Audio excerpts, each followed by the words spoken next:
I kind of I wish so on Grab you don't need a phone number.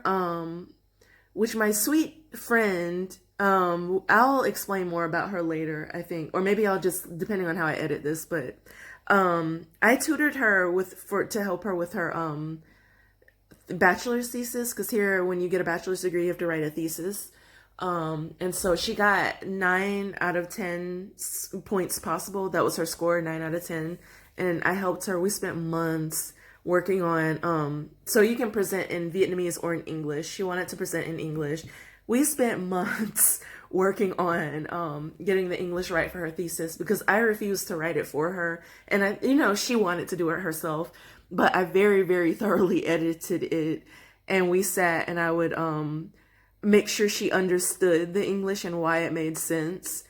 And then like I would help her change it because she had to present it too. And I wasn't gonna I'm kind of like that. Like I want to teach you a skill. I'm not gonna just whatever. Especially no, this is in America and education works differently. But like in America, like if someone asked me to do it, yeah, actually someone has asked me to write their child's, this is totally off topic, but they tried to do, well, that's not even an Aunt Becky, but they tried to get me to write their child's private school application because I'm a good writer. So I refuse, well, I agreed to help her child and I think she was mad. I agreed to not write it, but to um teach her child the skills so that he could earn his way into that private school, like just do a crash course and help him more or less like a workshop type one-on-one thing to help him learn how to write his essay, or like he could write it there and I would guide him, but I wasn't going to do it for him primarily and hugely. And I was kind of offended that she asked me to do it for him, but obviously I'm a minority, these people were not, and so I'm like, no, I'm not going to help you take a black kid's spot, by using my talents to write his essay. No, like they offered to, they paid me, of course. So I was like, but if, since you're trying to pay me to do something, I will, coach him. I'll tutor him with his writing and grammar skills to help him, earn it. But I'm not going to do it for him. No, and like stack the privilege even more in his favor, but using melanated excellence to help him. No, like I got into my schools and well, I'm very blessed. I've had like a lot of opportunities and they came from just my gifts and people who helped me along the way, but I, still had to do the legwork. I still had to, no one was writing my essays and things for me.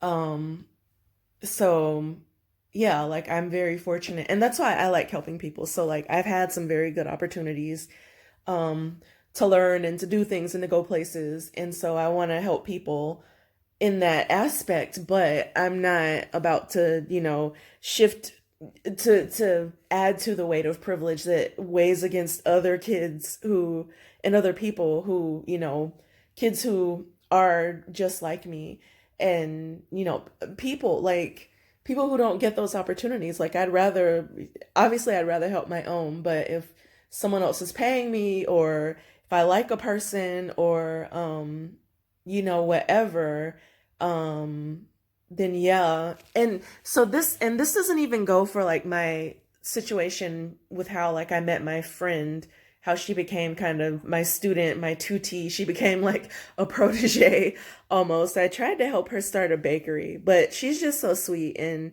they're like family. So that's a different thing entirely. And she went to school in England. I helped her pick a school, and did I help? I don't know if I helped her with her essays, but she's smart anyway and like has a great head on her shoulders, very sweet.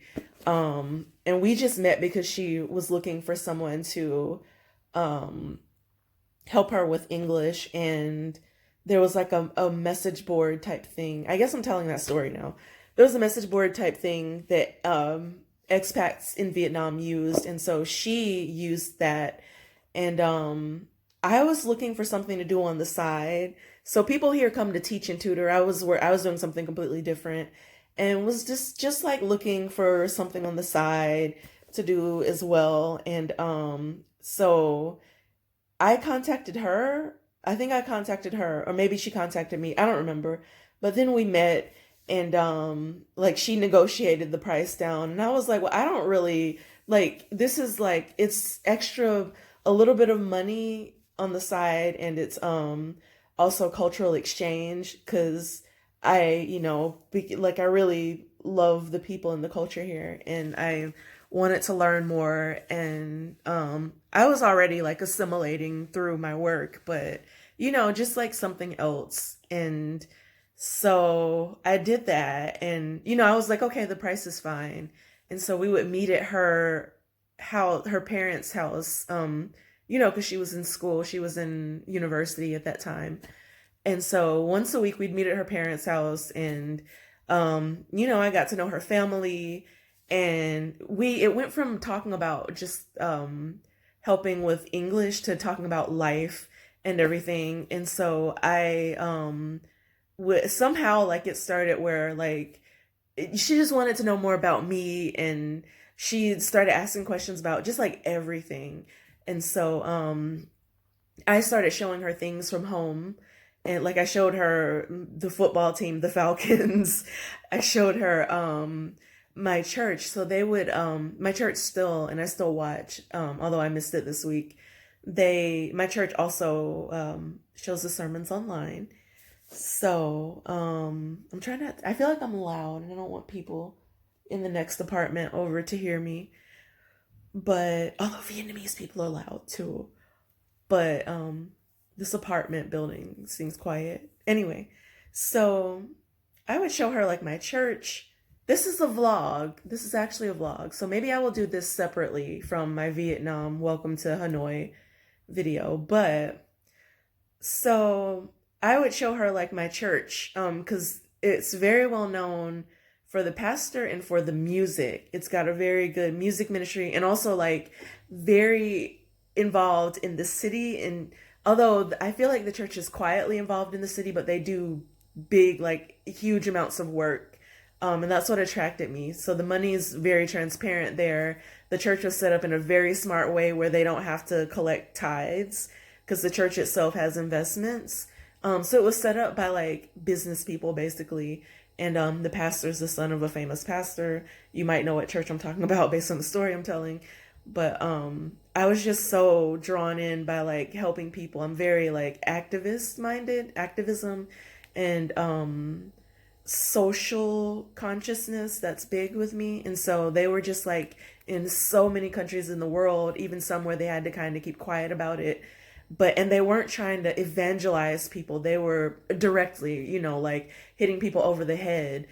So the whole thing behind that was that, like, yeah, not everybody's going to believe what you believe, but if you are a believer and a follower of Christ, you, there's a calling placed on you, and it's placed on people in a lot of different ways. For me, travel was one of those ways. And that church really got me started going to Asia. That's why the first time I ever went to Asia. But so there's a calling on every Christ follower's life to just show up and help. Like, you don't hand out like Bible brochure, don't do all of that. Just show up and help. And the message is, because I believe what I believe, I feel like I'm called to help you, no strings attached. And that's it. And if people are like, tell me more about this, then that's cool. If they're not, then it's like, like, no, you're a human being. And religion and doctrines and all that stuff aside, like, I can't see you suffer. If I have extra, I need to give to you.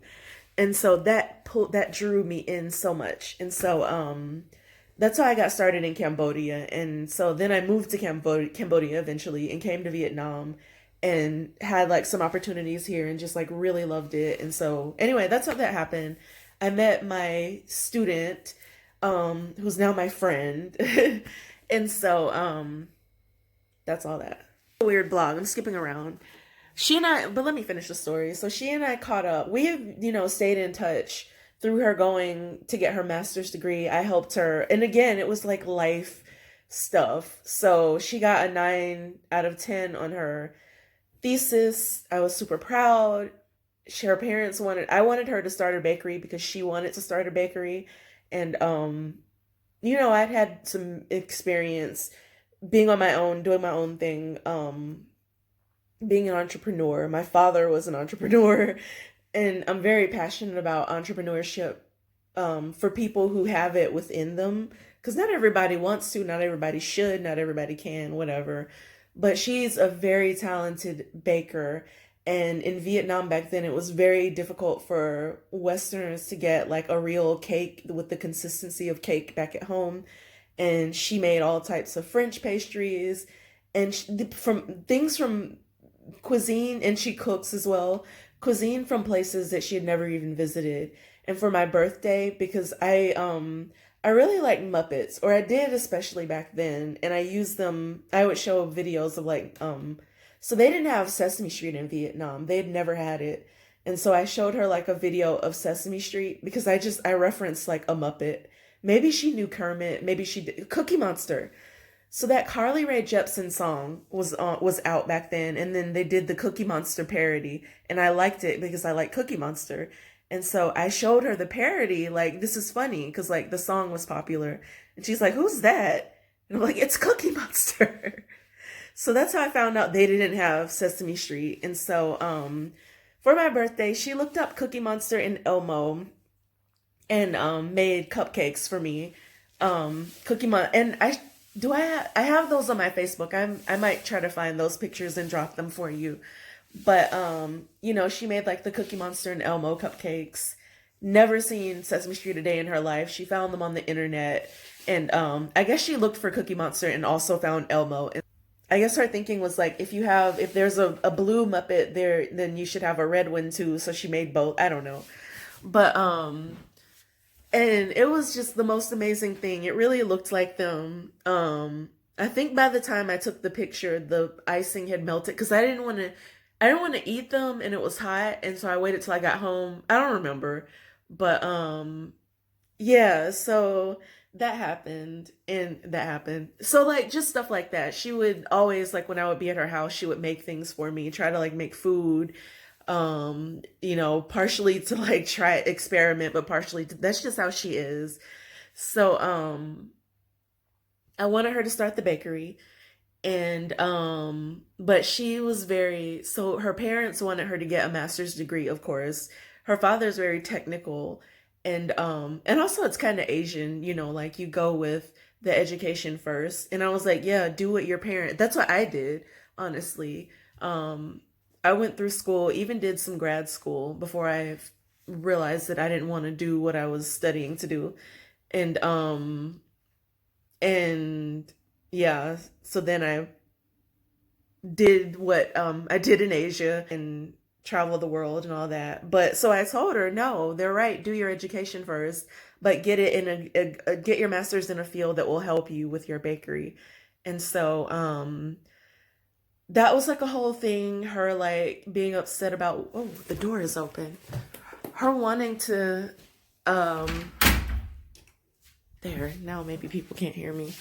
Her wanting to pursue her passions, but not wanting to do, her parents wanting her to do another like year and a half, 2 years of school. Also her wanting to go overseas, or did she at that point? I don't know, but somehow it came about. Or maybe I said, you know what, if you want to do or maybe I don't know. We were talking and it came up that she should do her master's overseas, for the experience, for if she wants to get hired for a job here in Hanoi, or, just to get the experience with other cuisines to help when she sets up her bakery. And so yeah, so what was I gonna say? Yeah, so that was this was like a years long process. So um helped her, find scholarships because the Vietnamese currency is very low, but obviously when you go overseas to study, you have to pay in their currency. So she got into a school in the UK, So I was helping her with scholarships because the pound is even higher. It's much higher than the dollar. And it's way, way, way higher than the Vietnamese dong currency.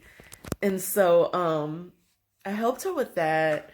And what else happened? So she studied there, she finished her degree, she graduated. So now she has a master's. I don't remember whether she did environmental studies, which is her undergrad degree, environmental science, or if it was in, which was really difficult for me when I was helping her write that thesis, because I don't know anything about that type of science.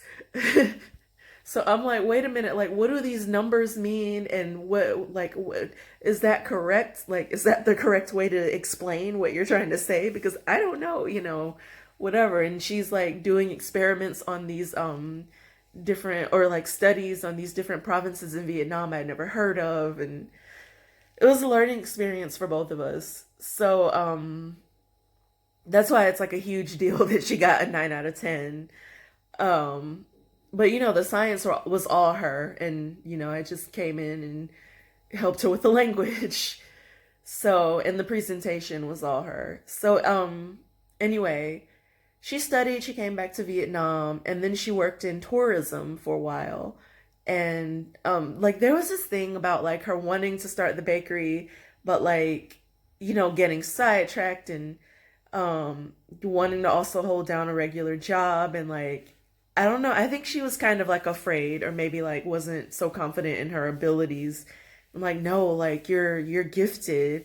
Not only can you make these Western, obviously she can cook Vietnamese food, but not only can she make the Western desserts, but she can also do fusion and like put like a twist on them. And so I was saying, like for the bakery, obviously your money is going to be in the expat community, but you can also, for wealthy Vietnamese people who love things from overseas, you can create these fusion traditional pastries for like New Year, for the Harvest, for Autumn Festival. You have moon cakes, for like other stuff that I don't even know about or whatever, like traditional Vietnamese desserts. She can add like a Western twist, and that would be really popular here. No one was doing that at that time. She would have been the first. I don't know what's here now. Like, so anyway, let me turn my data off, although I'm on the Wi-Fi. Anyway, so yeah, so like we bonded over all that, and she would like reach out to me for like life advice and things like that. And so I was trying to turn her into a little businesswoman. And also just like whatever, like I was glad to be able to be there for like, you did like whatever, just like life change and coming into the Western, living in the West for the first time and stuff like that. And she became a Christian, so she accepted Christ actually. And I was like totally, like I wasn't here to evangelize people again. Like I wasn't here with my church in Vietnam. I was living just as a private kind of public figure, citizen, well not citizen, but like person of an American national just living in Vietnam. And sort of here to learn their culture and to, do things their way and respect them. And but yeah, she did. And just because she was curious, and honestly, so for her, and I was like, I didn't want to mentor anybody. But it was like she sought me out and pursued me. I didn't want to mentor anybody. I wasn't trying to do any of that to evangelize or whatever, but she would just like ask all these questions, well, and she would say, I don't believe Buddhism can really, it was like a textbook case too, of like a person, like if you're in the church or whatever, or if you've been on a mission, like a church mission, or on like a team of missionaries, that whole thing, textbook. She's like, well, I don't think, what do you think about like sin and evil and wrongdoing? Because I don't think Buddhism can properly, what's the word? Remedy sin. It doesn't, like, everybody does bad things in their life, even if it's not something that bad. Like, it's impossible to live free of bad things. You have bad thoughts, or, like you might have been born into a bad situation, whatever. And I don't think Buddhism really, maybe I shouldn't talk about, no, there's Christians here. Cambodia, I might say maybe I shouldn't talk about this so loud, but no, there's big, a lot of Vietnamese are Catholic too, because of France, basically. But, and so I told, and I'm not like a colonizer. And so there's that. Like, even when I would do trips with my church, I was always like the person who was like in charge of like cultural awareness, and people hated me for it. I was also typically the only black person for a while, and then another black lady, Melissa, joined the team. But I was always like, do what you do, but like, don't disrespect these people. Don't try to force anything, whether it's religion, whether it's pop culture. Don't bring like the negative influences from the US with the music and all that crap, like certain types of music, and like, and because we were dealing with kids too. And so I would just be like, you know what? No, let's do this how they would do it. If we're gonna, like, we would have Christmas parties for them. So there was a Christian church there, and there was actually a Christian church that our church partnered with, and we would go there and support them with like the things they needed. So they're already Christians, and then we supported them, and they, of course, wanted to go out and help their community, and that's another story I got to tell. So I won't make it to Cambodia on this trip. And I'm upset about it, kind of, because I wanted to take you to meet my Cambodian family. But that story, like, I got